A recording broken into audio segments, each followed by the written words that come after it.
Imagina a seguinte cena. É de noite, a pessoa vai engolir um remédio para dor de estômago, tipo um antiácido, no escuro. O que é um hábito super comum, né? Sim, super comum. Só que ela acaba tendo uma morte horrível, agonizante. A mesma morte exata que a própria família comemorou em segredo anos antes, no caso da madrasta. É uma ironia muito macabra. Demais! E no nosso mergulho de hoje nesses diários médicos e históricos sobre o caso da Aida, a nossa missão é justamente entender a mecânica dessa mente sombria. Tipo, como um médico recém-formado vira o arquiteto calculista de uma tortura psicológica familiar tão pesada. É que a raiz dessa tragédia não é só uma questão de ganância pura e simples.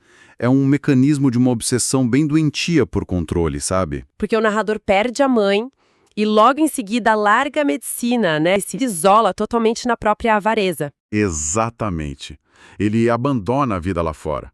E o gatilho para o caos dispara quando o pai dele, que já estava beirando os 60 anos, resolve casar com a Aida. Uma mulher com a metade da idade dele. Isso, uma moça na faixa dos 30 anos. E para o filho, isso foi o fim do mundo. Lendo os documentos, o que me deixa chocada é que não se trata de um ciúme normal de filho, sabe?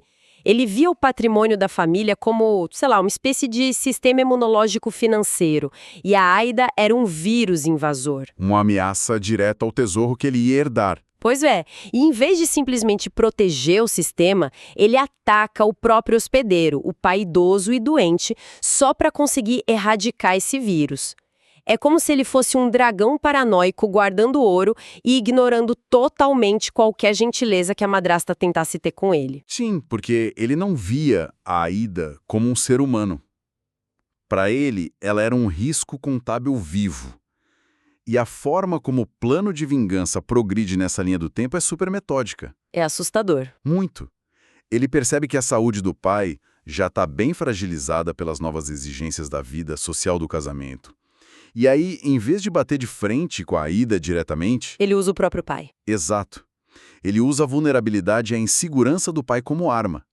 Ele recruta o Armando, que era o primo solteirão e meio perdulário da Aida, e passa mais de um ano, assim, orquestrando encontros casuais entre os dois. Pera, vamos estrinchar essa parte.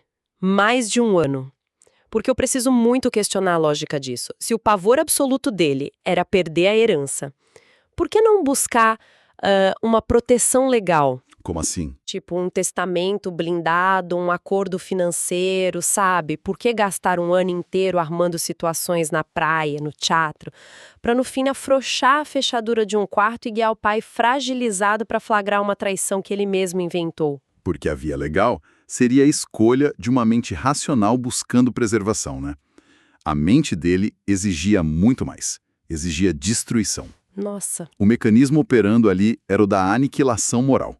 Ele precisava que o próprio marido desmoralizasse e rejeitasse a Aida, apagando totalmente o valor dela na família. Entendi. Para ele, sobrecarregar o sistema nervoso de um idoso e destruir a sanidade do próprio pai era só um dano colateral aceitável.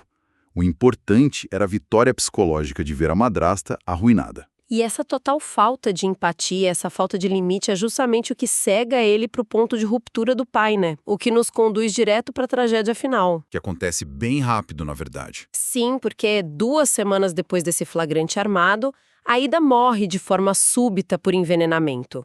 Mas os médicos da época dão um laudo de suicídio por neurastenia aguda. E o filho comemora o sucesso do plano em silêncio. Mas a reviravolta nos relatos é de gelar a espinha. Demais. Porque meses depois, no leito de morte, o pai faz aquela confissão terrível. Sim, o pai confessa que foi ele quem colocou um tóxico super violento no calmante da esposa. É inacreditável. E o pai morre logo em seguida, né? Consumido pelo remorso de um crime que na prática foi engatilhado pela paranoia do próprio filho. É um efeito dominó de autodestruição incontrolável. E o herdeiro finalmente consegue exatamente o que ele queria: o controle integral do tesouro. Mas o preço é altíssimo. A sanidade dele entra em colapso total. O peso da culpa faz ele fugir para a Europa numa tentativa desesperada de escapar dos próprios fantasmas. Uma fuga que obviamente não funciona E o retorno ao Brasil fecha a linha do tempo com aquela ironia macabra que eu mencionei lá no começo.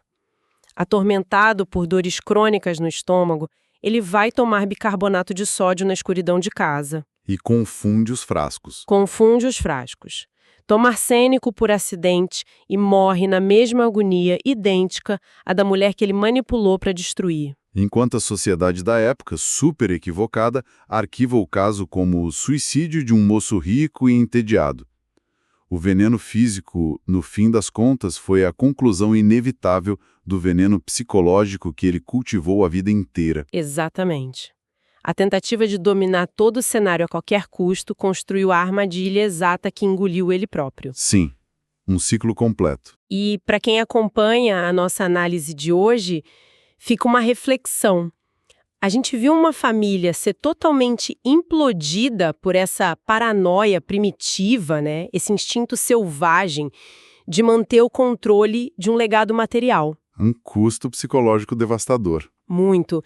E pensando nas estruturas modernas, tipo fundos fiduciários, contratos pré-nupciais, conselhos de família, fica a dúvida, será que essas ferramentas todas foram criadas não só para proteger o dinheiro, mas principalmente para proteger as famílias da sua própria capacidade de destruição mútua?